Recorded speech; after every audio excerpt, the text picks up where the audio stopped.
част 2 за клипчета ми от бременността или именно това, което беше най-интересно на всички. Вторият триместър от бременността. Аз не съм много добре в разпределянето на седмици. Видях, че в интернет пише, че това е от 14 до 26-7 седмица. Нещо такова се води. На мен по седмици ми е доста трудно да ги следя нещата и си ги разделям на от 1 до 3 месец, от 4 до 6 и от 6 до 9. Така че днес ще си говорим за втория триместър от бременността и това как протече при мен. Ще започна първо с това, че това беше може би най-хубавия и най-приятният период от бременността, тъй като първия вече споделих, че ми беше доста тежък, доста гаден. Всички възможни гадни симптоми, които можеше да ги имах. Така че се радвам, че вече отминаха. Може би за това в този втори триместър аз вече навлизам в трети, така че скоро ще споделя и как е минал третия, последния, но вторият за сега ми беше така най-благоприятен. Първо защото започна да очумява по връщането, което страшно много ме тормозеше. Това, че изпитвах глад и ви споделих и първия път, че всичко, което обичам, не ми понасяше. Се радвам, че вече приключи. Вече не съм повръщала, може би от навлизането на четвъртия месец, там малко в началото, вече спрях нацяло. Не съм повърнала нито един път, вече не ми се гади от нищо, започна да ми се възвръща апетита и започвам да си ям всичко, което обичам. Така че съм много щастлива първо от това. Надявах се да не продължи до края. Така че много се радвам, че вече това отшумя. Друго интересно, което така ще споделям като факти, какво точно се промени при мен, това, че косата и кожата ми много се изсушиха, но пък за сметка на това кожата ми стана по-хубава, тъй като по принцип тя ми е мазна към комбинирана. Не спомня дали споделих в предния клип, но имах доста пъпки. Първият триместър доста ми се влоши кожата, явно тогава си имаше още омазняване. Сега много рязко се изсуши и в момента използвам само хидратиращи продукти, но плюса на сухата кожа е, че вече няма толкова акне. Даже напротив, може би кожата не съм се виждала толкова хубава, дори преди да забременея, така че още един плюс от този втори триместър при мен лично. Не знам при другите как протича, може при някои акнето и да си е до края, но при мен вече нацяло изчезна, за което много се радвам. Това малко или много ме кара да се чувствам по-добре. И вече се възвърнах към козметиката, към снимането и много се радвам, че вече не ме дразнат толкова и миризмите. Започвам да си използвам парфюми, започвам да си използвам козметиката, вече нищо не ми мирише на гадно. Явно и обонянието ми вече не е толкова изострено, така че всичко си отминава и заминава. Друго, което забелязах като промяна, може би до четвъртия-петия месец не ми личеше толкова много, по-лесно си намирах дрехи, времето беше навън по-топло и носех рокли, но изведнъж в 6-тия месец бих казала, че корема ми стана двойно по-голям. Може би вече когато бебчето се оформи и започва само да наддава, много рязко ми се разпъна кожата, много рязко качих. Сега чак в този месец, до миналия не ми личеше изобщо. Хората, които не знаеха, че съм бременна, не можеха да познаят, но сега дори да сложа по-широки неща или рокли по мен, клинове и така нататък, вече наистина си е видно. Така че много рязко ми се опъна кожата, този път я чувствам и по-суха и усещам доста дърпане в корема вечерно време. Усещам една сухота и затова естествено увеличих и мазането на корема, тъй като никой не иска да получи стрия. Това напълно нормално, нали, да се случи, но този път я усещам доста по-обтегната, затова увеличих мазането с продукти. Споделих и в Instagram точно какво използвам в момента. Това е олиото. Взех си го от DM. Мисля, че го има и в Lily. Не знам как се произнася точно марката. Матернея. И е с жожоба и бобено семе или нещо такова. Мирише хубаво. Харесва ми, че е с помпичка. Аз си там споделих, че много равномерно впръсква. Много ми е мазно.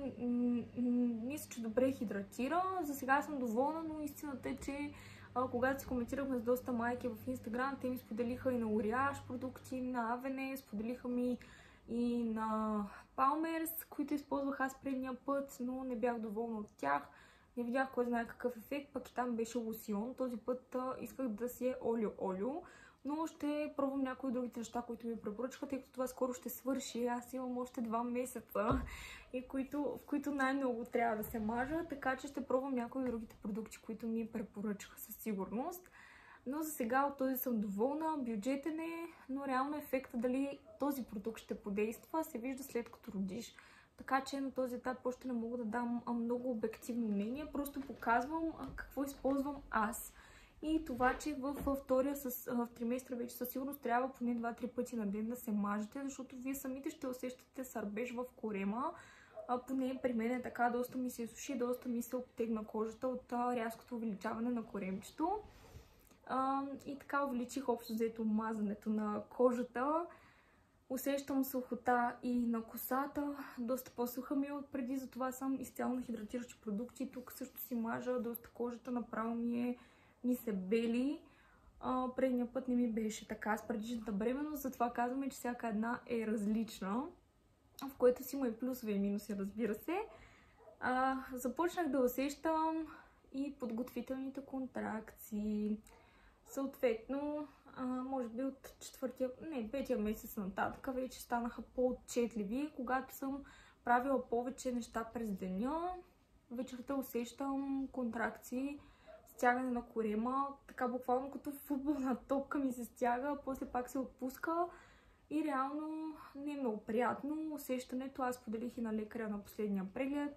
Той ми каза, че трябва да се пазя повече, че хем това е най-хубавия период, в който можеш да пътуваш и да правиш повече неща, защото си точно по средата, нито си качил още много, защото вече накрая наистина че е трудно да се облечеш, да се наведеш, да се изкъпиш, дори обувките да си вържиш и така нататък. Тези от вас, които са бременни, ще ме разберат. Всеки ден започна ми става все по-трудно нещо определено да правя, но в този втория триместър така много рязко качваш, но в същото време не си и качил още толкова много. Все още си способен да правиш някои неща, затова и използвах времето в този втори триместър.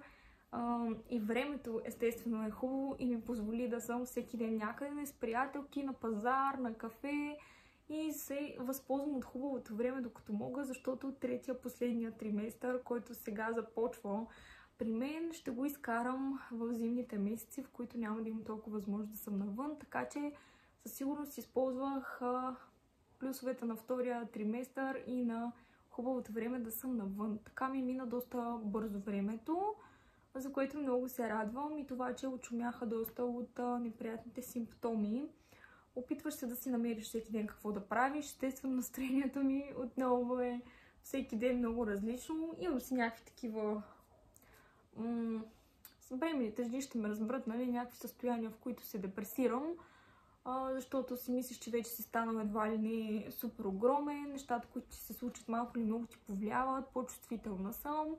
Така повече се засягам от някои неща, бих казал, че те са само в моята глава, защото хората около мен ми казаха, че аз реално не съм качила толкова много. И наистина е така, с първата бременност бях качила над 20 кг. Не ми е притеснявало никога това, в крайна сметка ние даваме живот и килограмите винаги могат да се свалят и да се качат. Аз също не съм се притеснявала от това, може би просто защото гена ми е такъв и предния път, още като се прибрах от болницата, си бях абсолютно същата. Може би ме е трябвало една-две седмици просто да ми се прибере корема, така че изобщо килограмите не са ме притеснявали. До този момент съм качила 8, от 45,6, последния път като се теглих бях 53 при лекарката с дрехите, мисля, че, така че наистина казват, че се качва най-много накрая, но и до момента не съм качила много. Може би го дължа на това, че до 4-тия месец повръщах и този път нямам толкова много апетит. Не се тъпкам като за двама. За тези жени, които се възползват за това, че са бремени и буквално се тъпкат, нали, това не е плюс за детето. Сега се храня по-рядко, в смисъл по-често, но по-малко и се радвам, че детето върви дори с една-две седмици по-напред, въпреки че не ям много, което ме води на мисълта, че въпреки че съм качила 20 кг в предната бременност, детето се роди 2600 и едва ми изписаха от болницата. А този път при положение, че ям много по-малко и съм качила по-малко килограми, бебето върви доста по-голямо от Вики. Така че стигаме до извода, че не всичко е от тъпкането и не всичко е от това да ядете като за двама, а може би да си извличате правилните продукти, правилната храна, от която бебето да си извлича всичко нужно за него.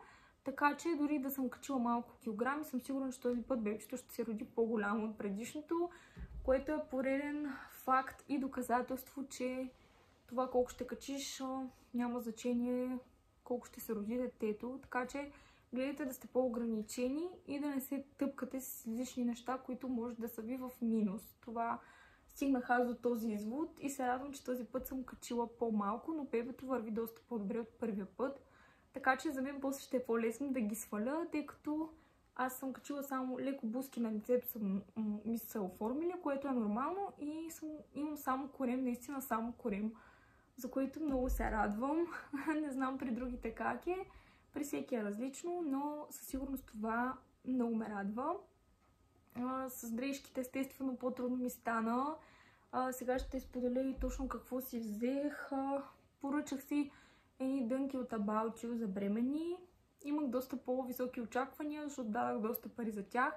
Не знам дали сте забелязали, дрехите за бремени са изключително скъпи, което не го разбирам, защото защо толкова ги надуват тези дрехи за бремени, толкова трудно се намират, при положение, че после след като родиш, че никога повече няма да ги сложиш, нито мога да ги продадеш, нито нищо. Аз в момента търся на някоя мама, която да ги подаря, защото просто повече никога няма да ми станат тези неща. И е доста прецакващо цялото нещо, затова си комбинирах малко по-бюджетни дрехи от Sensei, About You, от Пепкото мисля, че си взех също някои неща и от New Yorker. И реално си ги съчетах. В Instagram профила ми може да видите клипчето какви есенно-зимни аутфити си съчетах, така че да изкарам до края на бременността и не дадах толкова много пари реално. Имах някакви попадения, като клинове от Temu. Мисля, че за 3 клина ми излезнаха 45 или 50 лева, нещо такова. Клинове за бремени не се дойдоха много хубави, аз изобщо не очаквах. Това е единият клин. Ето така отпред си има за коремчето, а така е отзад. Ето в такъв цвят, много интересен, много удобен, супер разтегателен, полиестер му се води материята. И в такъв цвят си пуснах тъмносин и черен. Хем са бюджетни, хем ще ми станат до края, не се завалват, супер лесно се перат. Първите 2 клина си ги пуснах в M и най-големия си пуснах L, за да може евентуално коремчето, като ми се увеличи, да изкарам поне с един от тези клинове до края на бременността. Отделно, че аз ще съм си повече по вкъщи в последния триместър, ще е зима, така че реално тези дрехи са ми напълно достатъчни. Няма нужда да се харчите за много скъпи дрехи, когато сте бременна, защото наистина после няма да ви трябват. Наблегнете на клиновете, аз от дънките не съм доволна, не ми бяха толкова удобни, а бяха доста скъпи. Така че в момента ще намеря на кой да ги дам, да ги ползва, поне да се носят. Аз ги пробвах един път и изключително неудобни бяха, няма и да ги сложа повече. Така че наблегнах повече на клинчетата и на по-широките тениски и рокли с дълъг ръкав, такива дълги долу, с които да ми е топличко. И реално да, това е малко минуса на втория триместър, че много рязко се увеличава коремчето и все по-трудно си намирате дрежки. Но не е невъзможно. Ще оставя линкове отдолу за нещата, които аз си купих, ако някой иска да ги вземе и също е точно по това време бременна. Мисля, че са много подходящи. Друго, което започнах да усещам, вече движенията на бебето може би в 4-тия месец. Усетих така леко гаделичкане в началото, но после започна да ги усещам доста силно. Сега вечерно време, като си легна, като съм в по-удобна поза, тъй като през деня, като правиш нещо, казват повече, че бебето спи. Когато се движиш, то не се движи толкова много. Но сега вече, като си легна вечер, съм се настанила удобно, бебчета стават по-активни вечер и буквално му усещам къде му е главата и буквално ми е така прави корема някакви вълни, като ме ритне, даже много ме изправя на моменти, наистина доста отчетливо ги усещам вече движенията. И хем те радва това, хем е малко болезнено, доста по-често ходя на тоалетна, което е нормално, защото бебчето натиска пикочния ми мехур и вечерно време ставам по-често, естествено. Това е напълно нормално.